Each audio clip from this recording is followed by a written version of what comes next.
studies of gentrification in Washington, D.C. and New York City, for example, and doing some work here in LA. And we are very interested to see where school districts are doing something creative about the changes that take place as housing markets change and different groups move into cities, and whether or not they can be incorporated into the school district. Here in Los Angeles, for example, as in Dallas, the school district has been losing a lot of students to charter schools and to non-enrollment, even as the neighborhoods have been experiencing tremendous housing demand and incredible housing prices and so forth. When we heard about the creative things that are going on in Dallas, we thought we better come and take a look.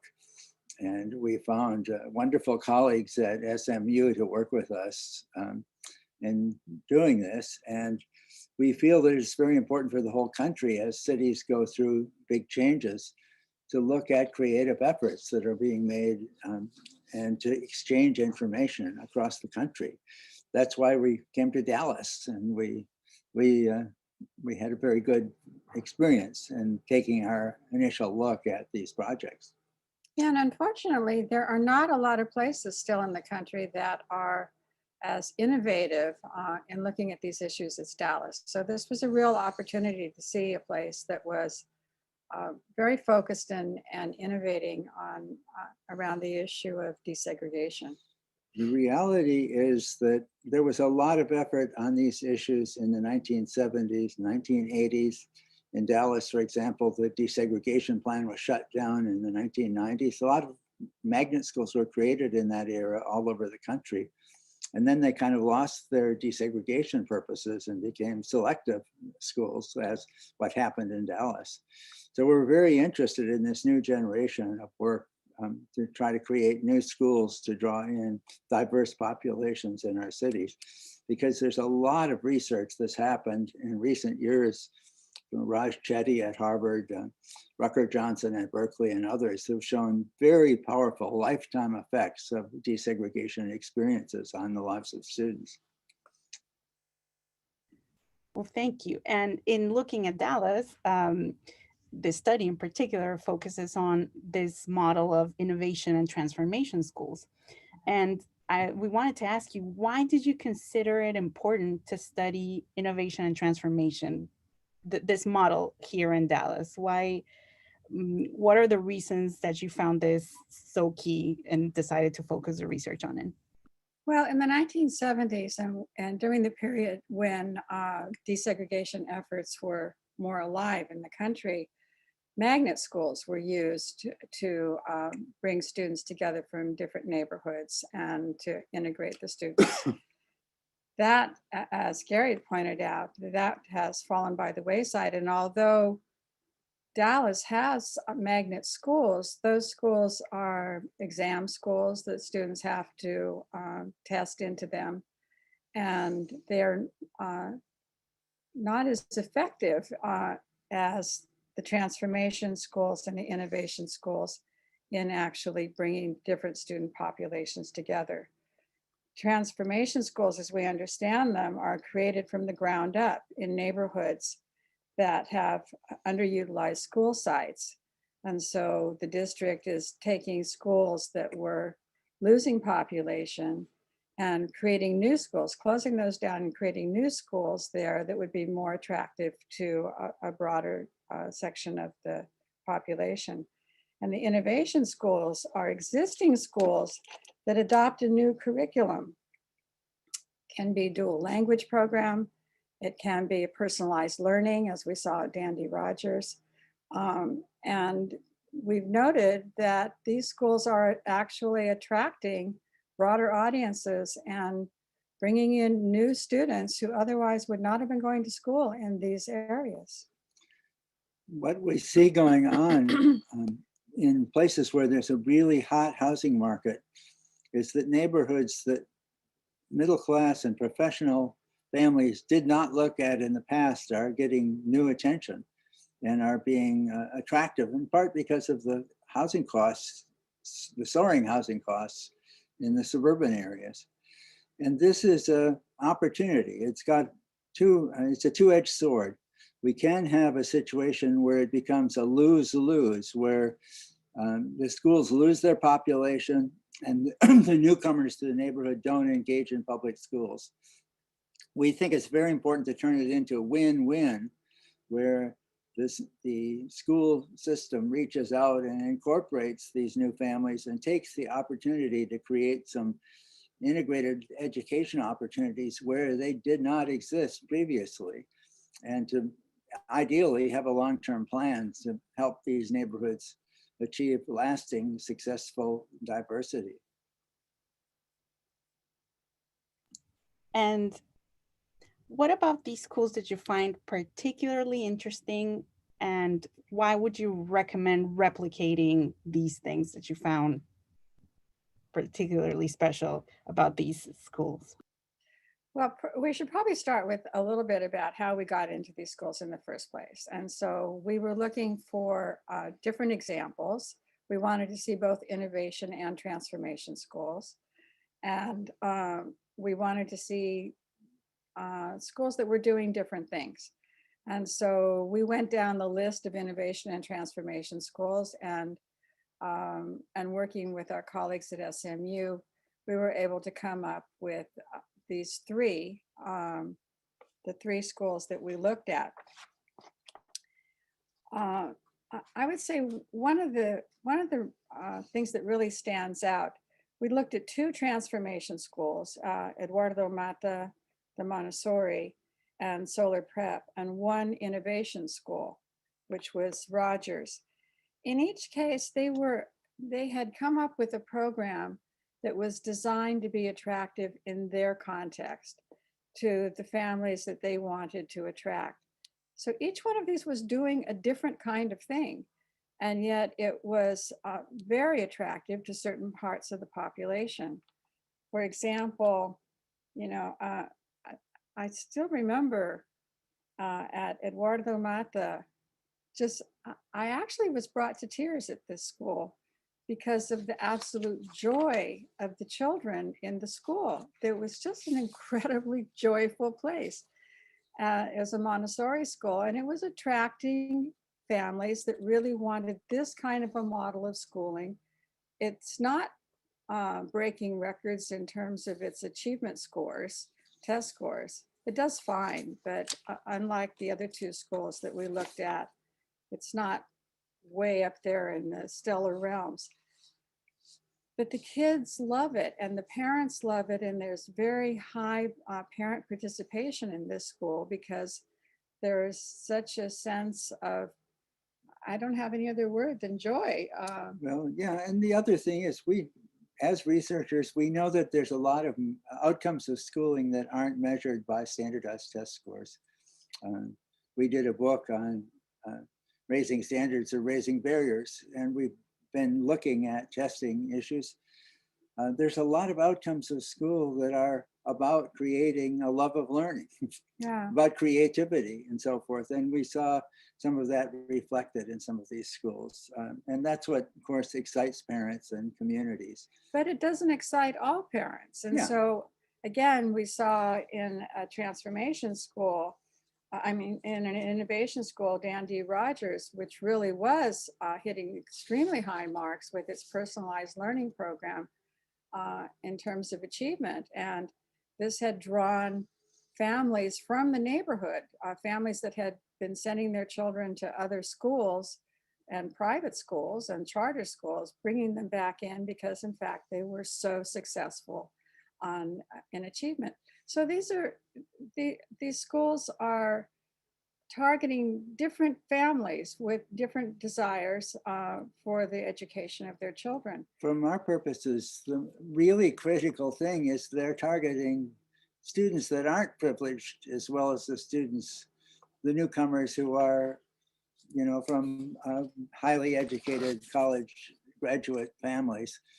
And that's really important because these schools have a long-term commitment to making sure that they remain diverse and reach out for students who are on free lunch and students who come from families, non-English speaking families and so forth, which is vital to the long-term success of these as examples of successful integration.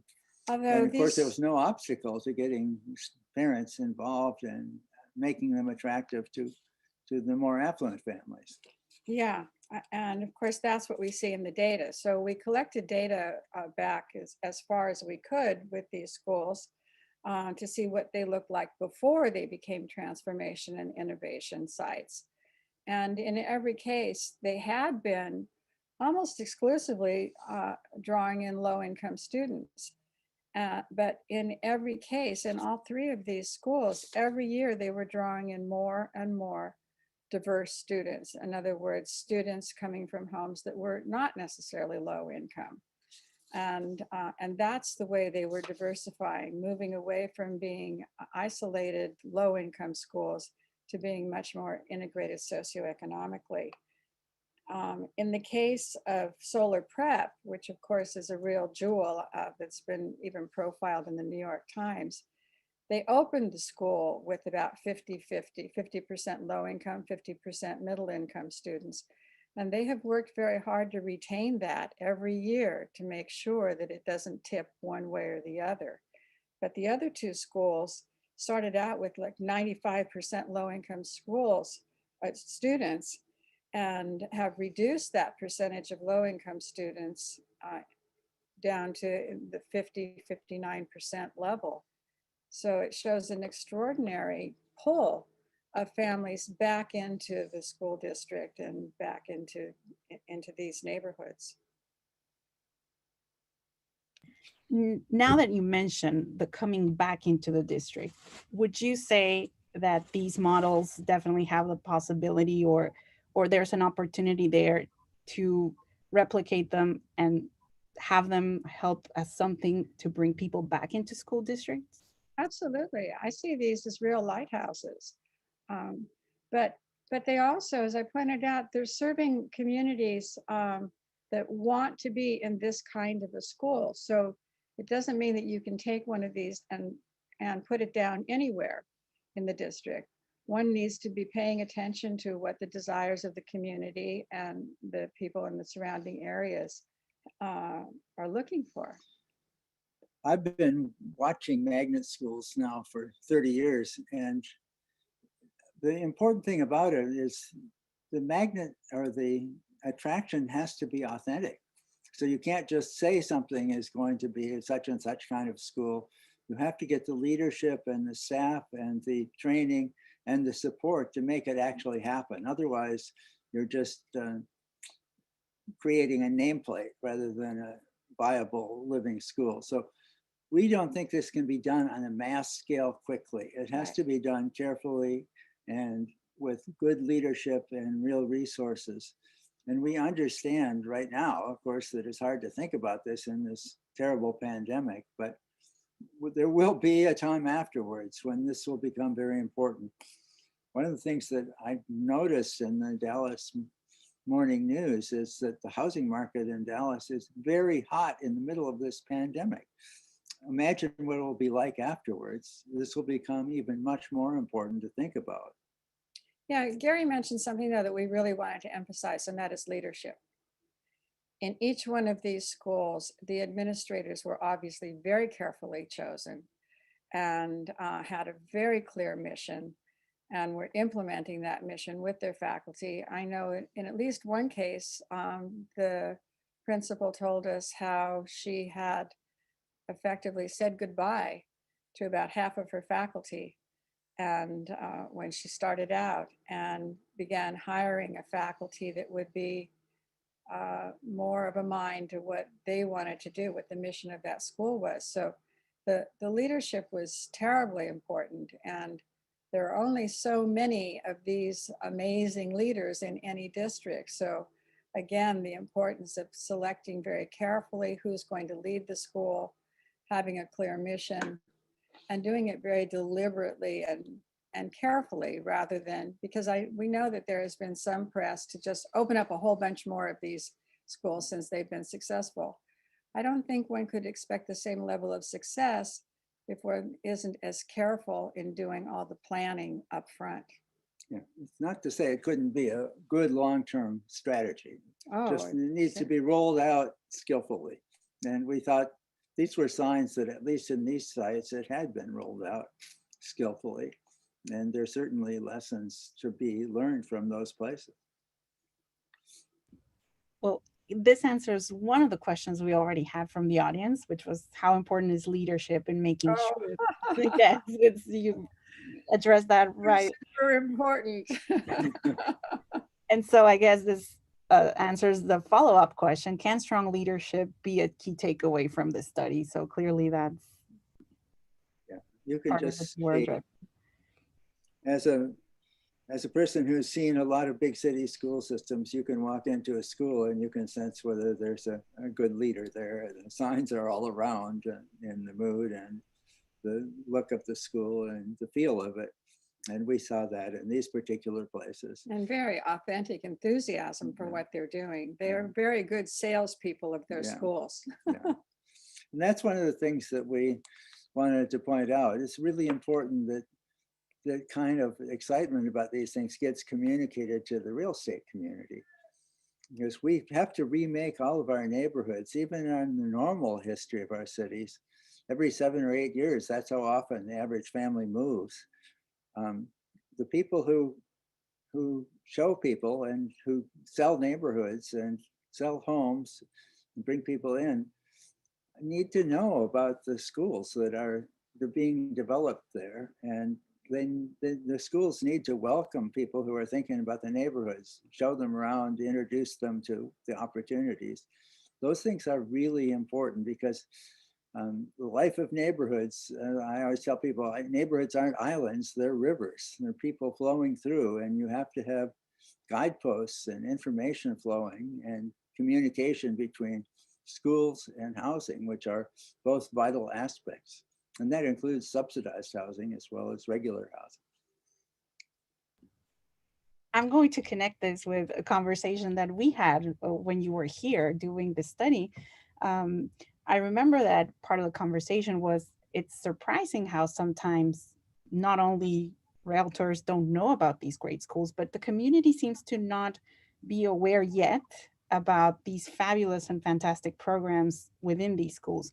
Would you say that despite having these magnificent results within these schools, there's still a lot of work to be done in terms of letting people know about them? That was one of the very strong recommendations we had. I think it's important for us to point out too, this, we did not do a standard evaluation of the schools or of these programs. So this wasn't a thoroughgoing evaluation in which you spend a long period of time in the schools. We, as we pointed out, working together, we selected 3 schools that were particularly emblematic of what was going on. So there are questions that we can't answer in depth, but these, we collected a lot of data and we did spend some time in these schools, and it's very impressive what's going on from what we could see. I'm sorry, you asked another question. She's talking about the realtors and the information. Right, yeah. Now, we had experiences of different sorts. One was with a realtor in kind of the elite housing market near one of these schools. And she just had zero knowledge of Dallas public schools in general and a very negative attitude. And she was selling adjacent districts to people and really was completely uninformed. We talked to another person who's very involved in politics and who was a lifetime realtor in a major neighborhood in Dallas. And he also seemed really uninformed about what was going on in the schools. There are some people who are aware and using it. It's a real hook for the realtors to market if they know something about it, and if they can bring clients in to actually visit wonderful schools. We did see, for example, at Dandy Rogers, where there was evidence that realtors were using the school as a factor in selling homes in that area, that you would be in the Dandy Rogers area. So there was a little bit of that, but we were very disappointed in talking with other realtors that they just weren't really selling these schools in the way that they could. Yeah, and even if they do sell homes, the families aren't likely to go enroll in the schools if they've never heard about them. And especially if the realtors have a negative stance towards the public schools. So we think all of those things are really important. And in the long run, as some of these neighborhoods get transformed by gentrification to become very high cost neighborhoods, I think it's important to think about coordinating with subsidized housing projects and programs, scatter site housing and so forth in the city. So the good communication between the school district and the housing and urban development agencies over time. But I think to be very specific, we really would recommend that the district engage in some kind of an outreach to realtors. A real focused outreach about this is what's available in the community, and come and take a look and see, see what's happening in these schools. One of the basic information problems in school choice plans in general is that um, the most sophisticated people tend to get the best opportunities, and lots of people don't figure out the systems at all. So we think that the district really ought to think about, as this develops, some parent information center or centers where parents can come in and get information about these options, direct from somebody who knows about them and tells them where they should go and take a look. We have two more questions from the audience. First one says, did you feel the broader Dallas community understood the importance of these initiatives? We weren't really in a position to assess that. Yeah. And I know from another study we're just finishing up now about the situation of Black students in the country, Dallas has a long way to go in terms of the extreme segregation that it's always had. So my guess is that they're getting publicity out to the general community inside of Dallas is also very important, and to the informed public in the region. Yeah, Dallas is a very large district too, so it's quite possible that in one corner of the district, people are much more aware than they are in other parts of the district. But that would be an interesting thing to pursue, to do a survey and find out what do families in the Dallas Independent School District know about these schools. And doing some marketing work would be really useful as this expands. And then another question, what did you observe about the climate and culture among parents in these schools? They loved them. Well, as I pointed out, for example, in the Eduardo Matos School, one of the things that the principal wanted us to understand was that there was very high parent participation. They had, and she walked through a lot of the volunteerism that goes on there, that parents were raising. And now remember that this was once a school that almost exclusively enrolled very low income children. And this was in the process of changing that. But with the broader population base, she had noted that they were raising $50,000 to $60,000 a year amongst the parents and parent activities to support programs of the school. So that's a real indicator of how strongly the parents felt about this school.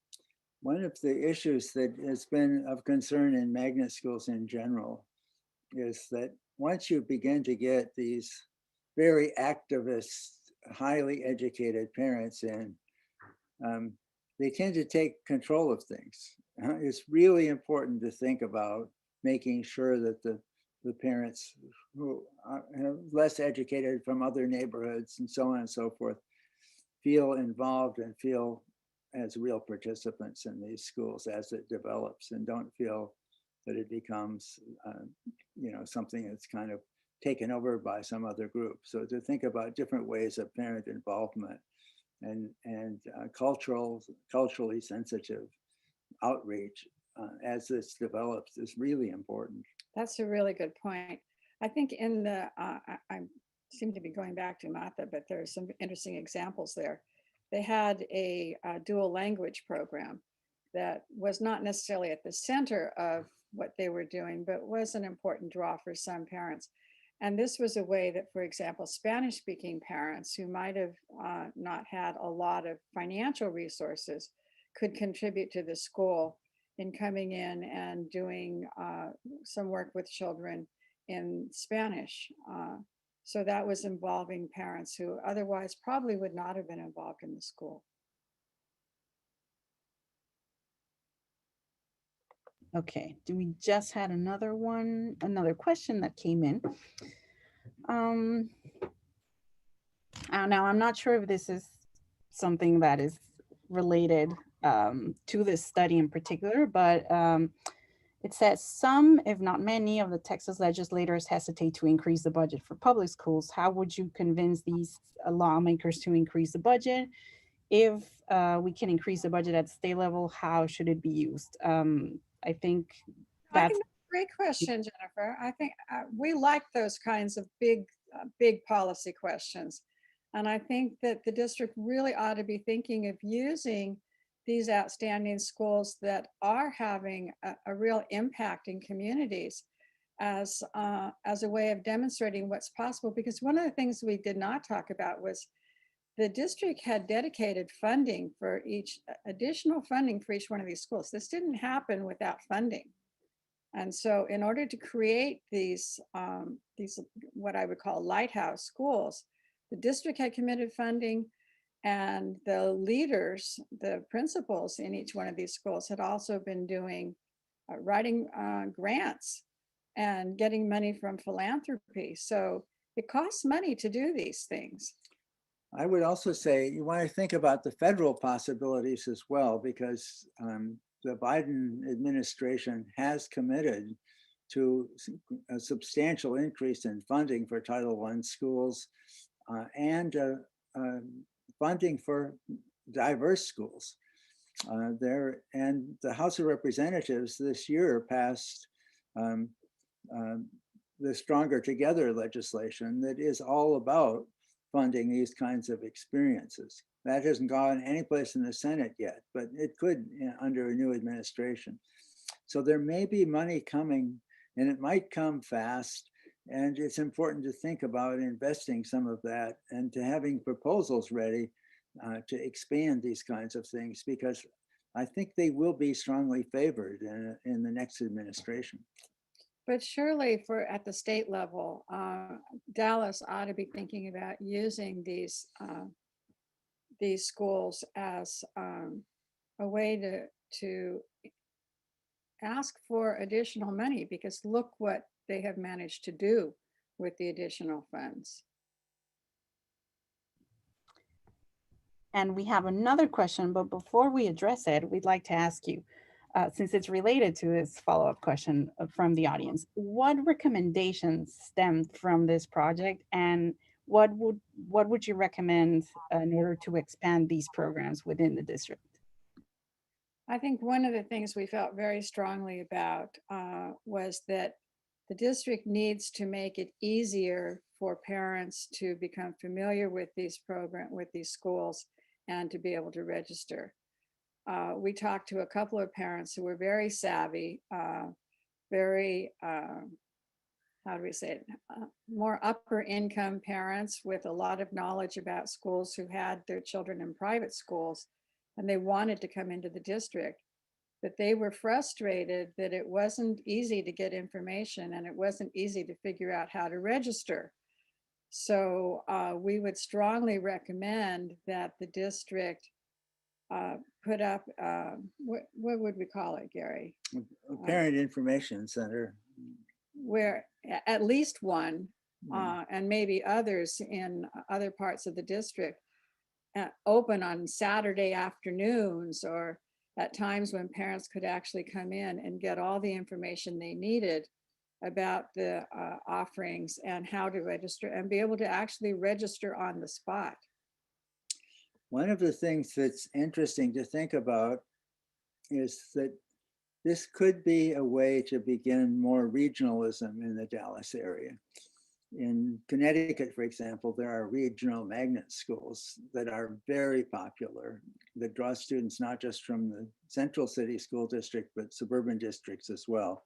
And San Antonio is doing some very interesting experiments like that, where they are drawing in substantial numbers of people from suburban schools in cooperative operations.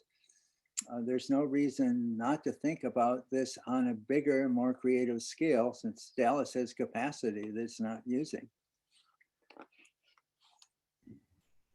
And so this question from the audience has to do with recommendations, and that's why I wanted you to speak both a little bit about them, because this is part of policy in action. This question asks, if you have shared results with somebody from the ISD, what has been their reaction in case that's happened? And if not, how might the study be used?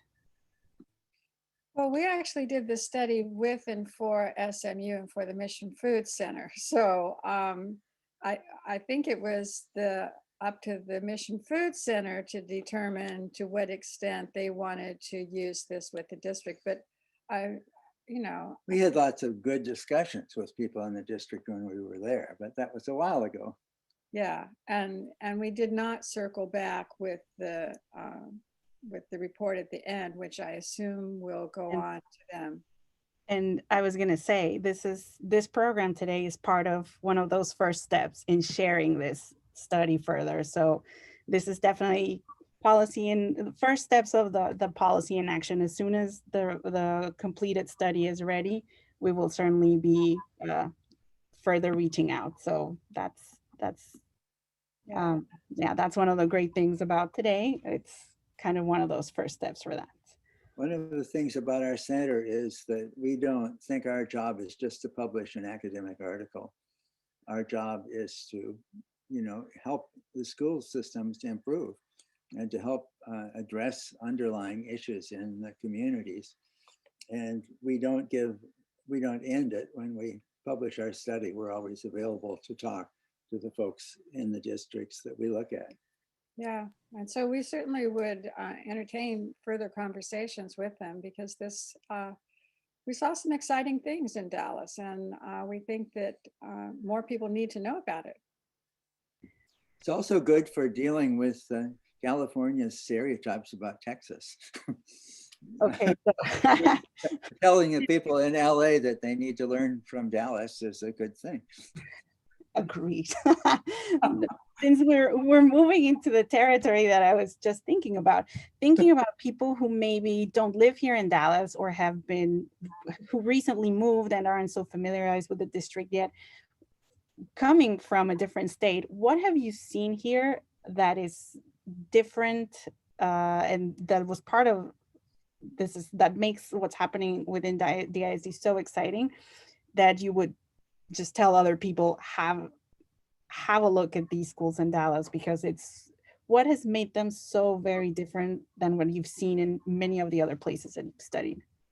Well, it's very intentional desegregation, and on social class level. Yeah, and that's what we wanted to point it out. It's really only discussed in terms of social class, in terms of attracting more students who come from middle income homes.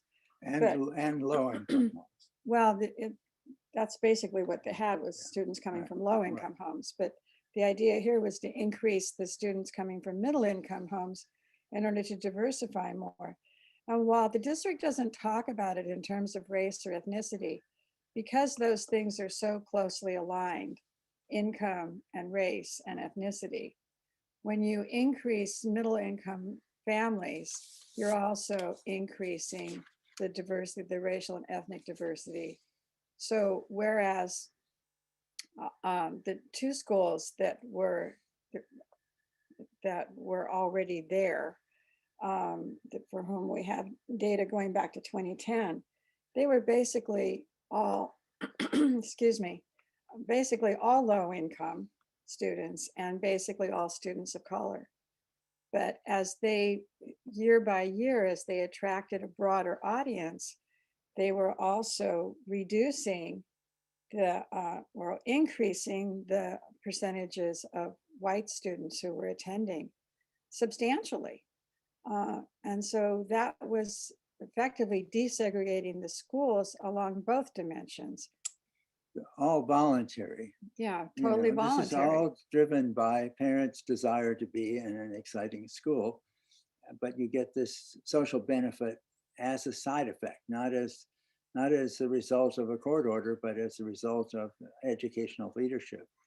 Um, and there's good data that shows that this is a very valuable experience for students from all racial and ethnic backgrounds that really affects their future lives in positive ways. So we think that this is an opportunity to bring together educational innovation and social advance in the community, and that it can be built upon. Speaking a little bit of things that might be surprising or different findings, I was wondering, so far you've been speaking about all these great things that have been happening for the students there, but did you find, or did your study find anything that says that it's also been, these programs have also been very beneficial for the educators and the people who work in the schools as well?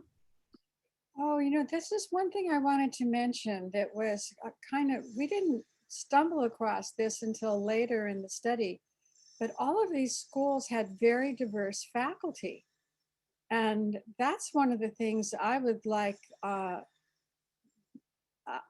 for Dallas to be pursuing a little bit more in terms of being a model.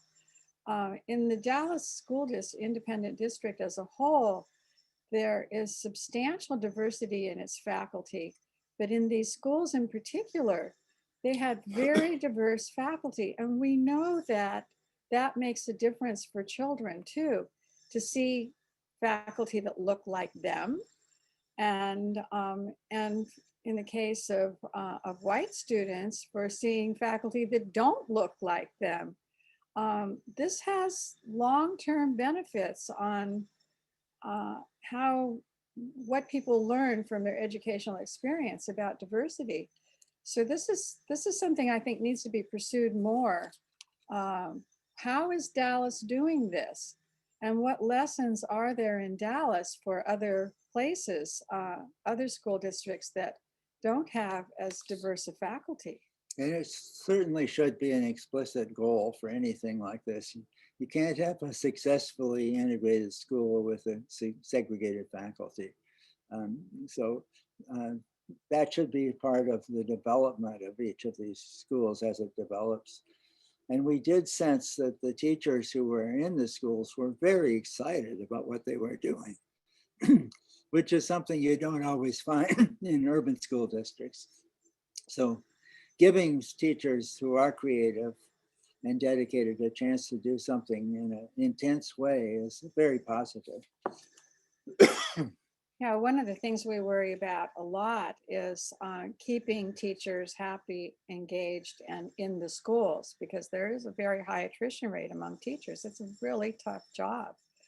So if you can bring together a community of people that feels good about the work they're doing together, that helps keep teachers happy and keeps them from leaving their positions. And we have another question from our audience. Speaking of teachers, they ask, what would be your advice to teachers at these public schools? Regarding? It says, in terms of what can public schools do to attract people that had previously not considered enrolling their children in public schools? And what would be your advice? Maybe not necessarily only teachers, but for these public schools as well. Well, the teachers should realize, and the office staffs, which are very important in these schools, should all have the mission of reaching out to all these different groups of parents that might be interested in or are involved, because they're a really essential part of making it a success. If problems at the classroom level are solved successfully and creatively, it gets around, and vice versa. So we want to make sure that the teachers and staffs are trained and realize they are an important part of these mission, and that given the tools that they need to address it successfully. And one way to show teachers that they are appreciated is through their salaries. And No, at one of these schools, the principal was very explicit about how she had budgeted her funds to increase the salaries substantially for her faculty. So there was a lot of competition to get a position in this school, because the school actually was paying teachers more what they're worth than we oftentimes do. So it's a real consideration to think about how you use your funding and how you use it to show teachers that they are deeply appreciated. I think that she was using the state incentive programs that She was are clever. related to test scores. Well, she was Which clever. is not exactly the greatest measure of what teachers do, but she was good at it. Well, she was very clever in identifying resources and then putting them to teachers. You already talked about one of the key things being putting more information out there, and that's one of the policy recommendations. What other key takeaways, both for community and for policymakers, can you tell us that are crucial about this project? Well, I think it would be good to kind of give people a vision of what the district wanted to do over time in this area, and to make it something that was known to be exciting and a possibility for schools to recreate themselves, and for the city to develop the image of a place where things are happening educationally.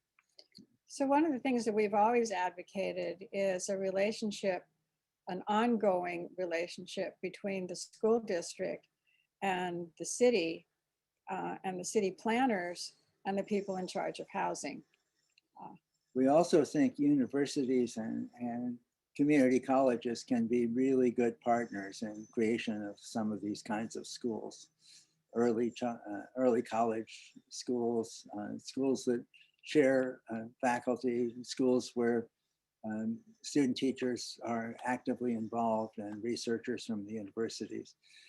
Though that can be very helpful in creating brand new possibilities, and documenting the effect and assessing the outcomes. All of these experiments are not going to be successful. One of the things we need to do in a choice plan as it develops is, if it turns out not to work very well, to recycle it into something that does work, not just keep it going on the same path. But yeah, I just want to underline what Gary said about working with local colleges and universities. Since we are in one and we're in a graduate school of education, we're very aware of the ways that they can support each other, because universities need access to schools. Graduate school or schools of education need access to schools for their research. And They better be in schools.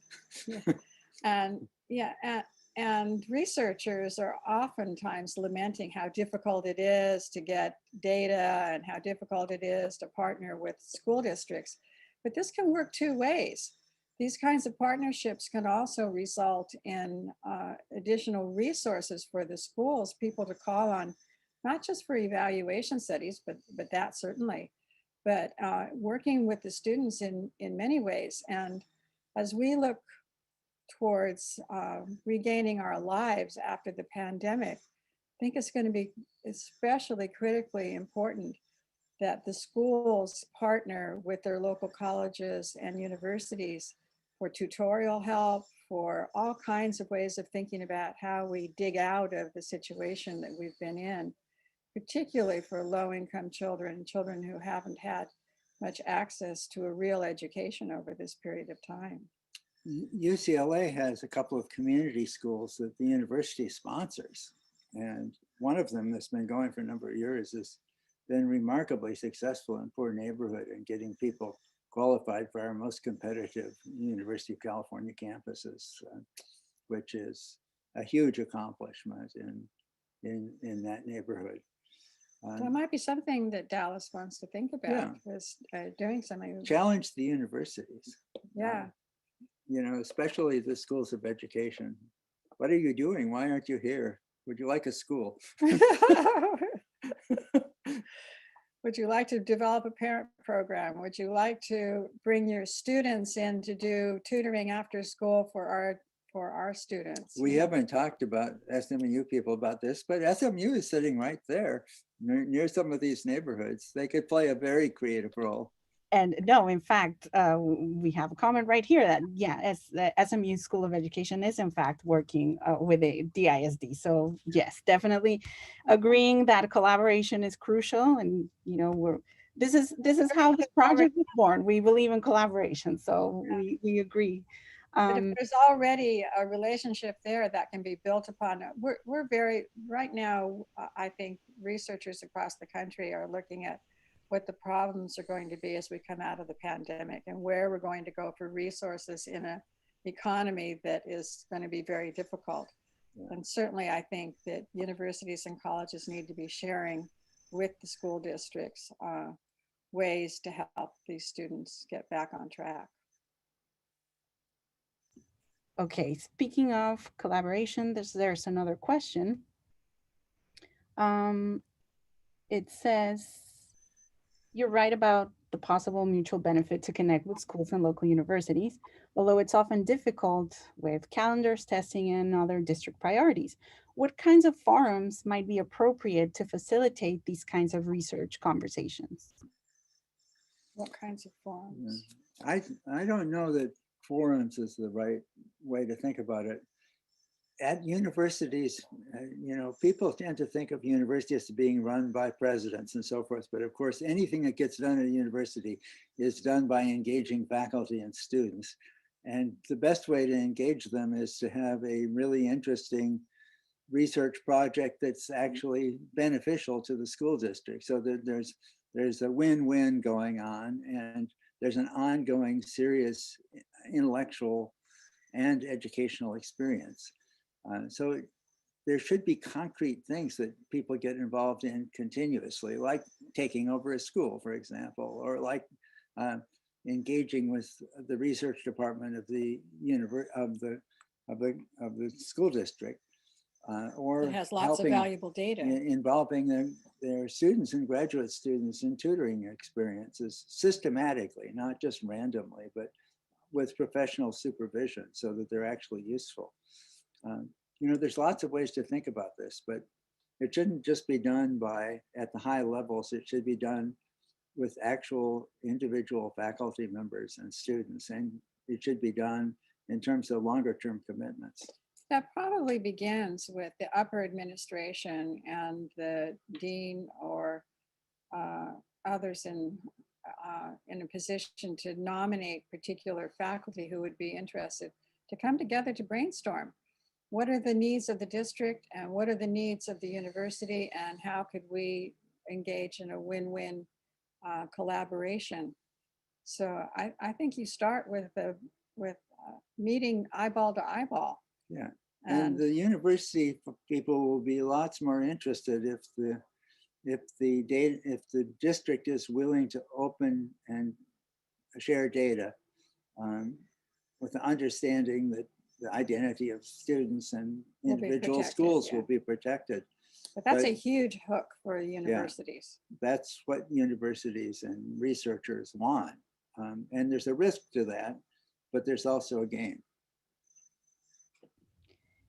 And we have another question from the audience this time, going back to teachers. What do you think about increasing the number of teachers and improving the teacher-student ratio in schools? I think it's a fabulous idea and also a very expensive one, which is why it doesn't usually happen. So it's got to be considered in the balance of all things. For example, in the one school that I was thinking of that we looked at, they decided to put their money into increasing salaries for teachers rather than increasing the numbers of teachers. That's a trade-off. Definitely smaller class sizes have benefits. There's a lot of trade-offs to think about, and you want to make sure that you don't bring in teachers who are less prepared than the teachers already there. So it's just not just a numbers game. It's more complicated than that, and there are hard decisions to be made about that. But everything being equal, of course, it's better to have better student-teacher Smaller, ratio. yeah. But another way of dealing with that, of course, is with community liaisons or individuals who support the teacher. So oftentimes that's a way when you can't afford to hire a lot more teachers, you can afford to attract some paralegals, some paraeducators, classroom aides that can help the teacher reduce the size of the class effectively into smaller groups. Well, seeing that we are almost up with time, we want to be very respectful of everybody's time. Before we go, we wanted, of course, to thank you, but also to say we're really excited. The project is about to be completed and ready to be shared with everybody. So we will definitely be knocking on your door again to continue promoting your research and sharing it with everybody. Well, thank you. I really wanted to thank you for your time, for sharing this with our audience. And we really look forward to continuing this conversation with you. Like I said, as soon as we are able to share this with everybody, we'll hopefully be doing another event. And of course, looking forward to the moment when we can all meet in person again. We would be more than happy to have you back in Dallas and share it with everybody here. Hopefully that'll be possible soon, sooner rather than later. Yeah, well, this has been an exciting project for us. We've really enjoyed the relationship, the collaboration. And yeah, we hope that this can be just the beginning of something that goes on longer. Definitely. Well, thank you so much. Thank you for this event. Thank you for your time. Thank you, everybody who joined us. And we really look forward to the next program. Yeah, thank you for the great questions. Thank you. Bye, Gary and Patricia. You were phenomenal. Nice to see you. Nice to see you all. Thank you all for joining. Okay. Bye-bye, everybody. Bye-bye. Hasta luego.